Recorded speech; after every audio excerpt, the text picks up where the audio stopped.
Yeah, so the Islanders, that game was great. Good offense, good defense. That game I'm not really too focused on. It's the game against Montreal this past Saturday that I they went up to Montreal and you know, or they you could say they went up to Montreal, but they should have just stayed home. Honestly, that game was horrible to watch.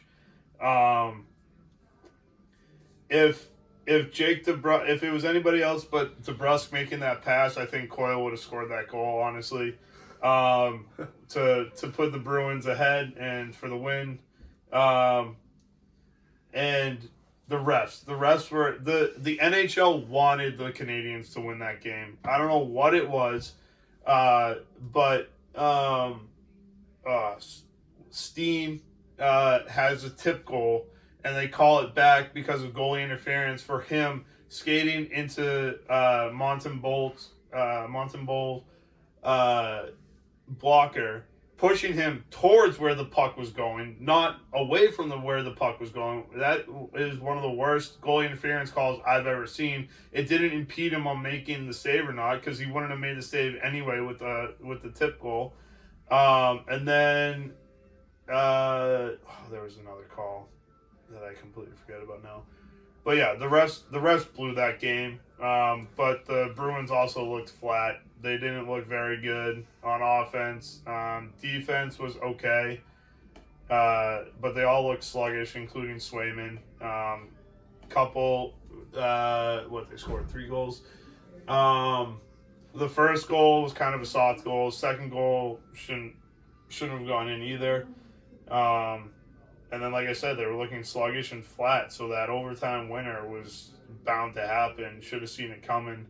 Um, and yeah, it was just a bad overtime loss. But we got a point out of it, so I guess be happy about that. But the team shouldn't be happy with how they performed. I mean, the Islanders game. I mean, that was just a snooze fest game. The Islanders are not really that exciting of a team. I'm glad the Bruins won though, but I mean, like, they should beat teams like that. They're about a 500 team. They're an older team. I think the Bruins are a little bit better than them. I think the Bruins are going to regress a little bit. I think they're going to be around a 45 to 50 win team. I think they have a lot of holes on this roster that still haven't been really exploited yet. I think the forwards, the lack of depth of scoring is just really going to hurt them against these better teams. But anyways, on that note, the Canadians game, I mean, boy, just mistakes all over the ice, just passes that should have been completed, Swayman letting in 2 goals. Oh, you can't forget about the classic Pasternak third period turnovers too. Okay, you sound like Mike Felger now, but I don't understand why they put Matty P with either DeBrusque or Frederick, or when Geeky's playing, it's usually Frederick and Geeky.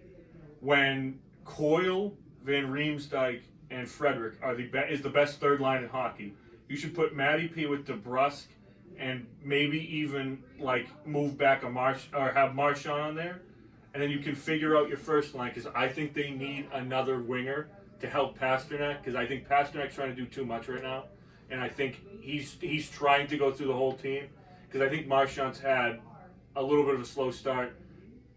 He's been taking some stupid penalties, and I think the leadership aspect might be too much for him, and I don't know if he's able to handle it. But the problem is, I don't know if they have another leader who can handle it on this team.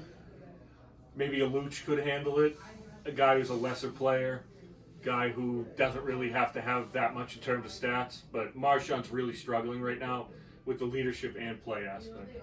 I like that Steen line too that Monty put out in the third period. That got that tip Beecher, goal. Steen, and Lauko, yeah. Yeah, that team that got the blood flowing there to reinvigorate the team to try and tie the game up again. Big Johnny Beecher fan.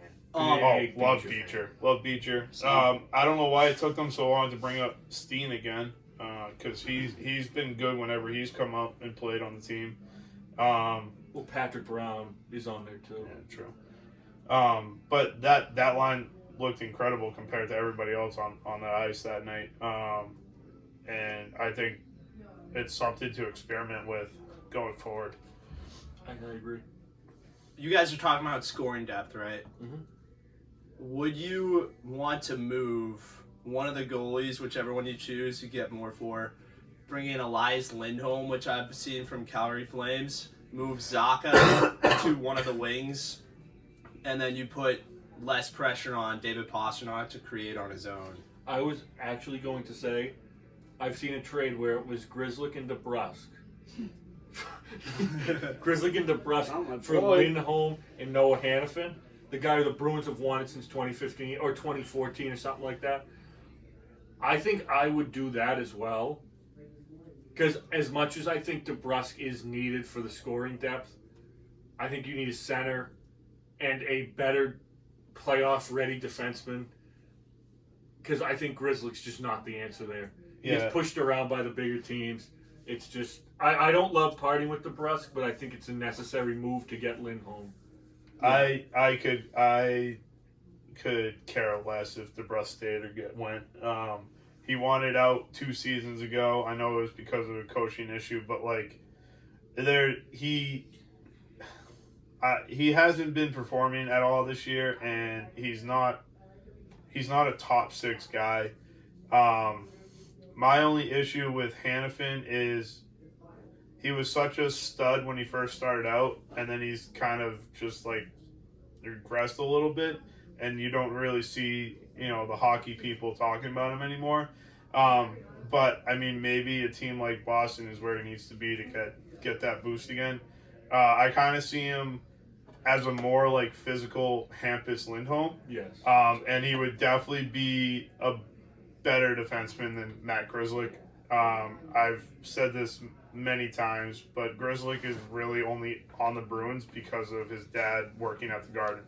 I don't know how else to explain what the Bruins saw in him, because he honestly has had maybe 2 good seasons in his Boston career.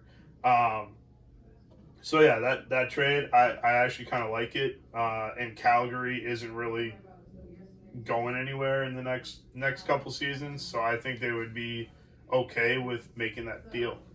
And I think if you're the Bruins, you shouldn't treat it like a bridge year. No. You probably were thinking that going in, but seeing some guys emerge and how they're doing right now against pretty good. I mean, the competition is going to step up this week for sure. Buffalo is our next team, and Montreal we got coming back. You're going to see what the Bruins can turn into. I think Tampa is coming up as well. Yep, Tampa and Florida again. So you're going to see how they fare. But if they look really good against these good teams, I would like to treat it as a more serious year for the Bruins as opposed to a bridge year, like we thought. But I wouldn't even I wouldn't trade one of the goalies. I know we could get a lot for them, but I think the way the workload works good for both of them, because if one of them got traded away, the other would have to take more of a workload on, play all the games except for like the back-to-backs, and I just don't think that would turn out well. I also think this is a very weak Eastern Conference. I think Carolina was supposed to be better. They're not as good. Toronto has its issues. Bertuzzi's not really producing. Their goalies are still a little shaky. I think Tampa's the weakest they've been in years, so the Devils also aren't as good. That was the other team I was thinking of.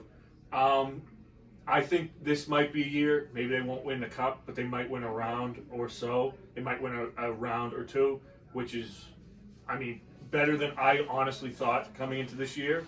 I thought they'd barely scrape into the playoffs, lose the first round definitely. But seeing the rest of this conference, it's not the greatest. Obviously, the Bruins aren't the greatest that they've been, but it's a very competitive conference, but I think it's a winnable round or 2 type of playoffs for them. Yeah, the Western Conference is looking a lot better than the Eastern Conference right now. Yes. But the Western Conference is always tight come the end of the season. It's like one team that's up by like 8 points, and then the rest of the teams are battling down like 1, 2, 3 to 5 points in Can't the forget end. about the Sharks. Well, and then the Sharks are bottom of the barrel. They're the Who can I compare them to in the Eastern Conference? The The Sharks. Sabres. No, The they're not Sabres that. of old. Oh yeah, the Sabres. Sabres of old. They're like the Sabres of old in the Western Conference. Can't win a game to save their lives. I mean, did you see the goal that got scored against them by Anaheim the other night? I did. Just like went off a stick, honestly arced from the blue line, went off a stick, arced into the goal behind the goalie. The goalie didn't even know where it was. So that's how the Sharks season is going right now. But yeah, I mean, I'm liking what I'm seeing from the Bruins. Like Matt said, they're doing better than expected. I honestly wasn't even sure they would have made the playoffs, but the way this conference is looking right now, it's no doubt that if they keep going the way they're going, they're going to make the playoffs and win a round or two. And who knows, maybe they'll get lucky and win the cup. I honestly don't see any of the Eastern Conference teams, though, coming out of the cup with the cup because of how good the Western Conference looks this year. But hey, it's hockey. Anything can happen.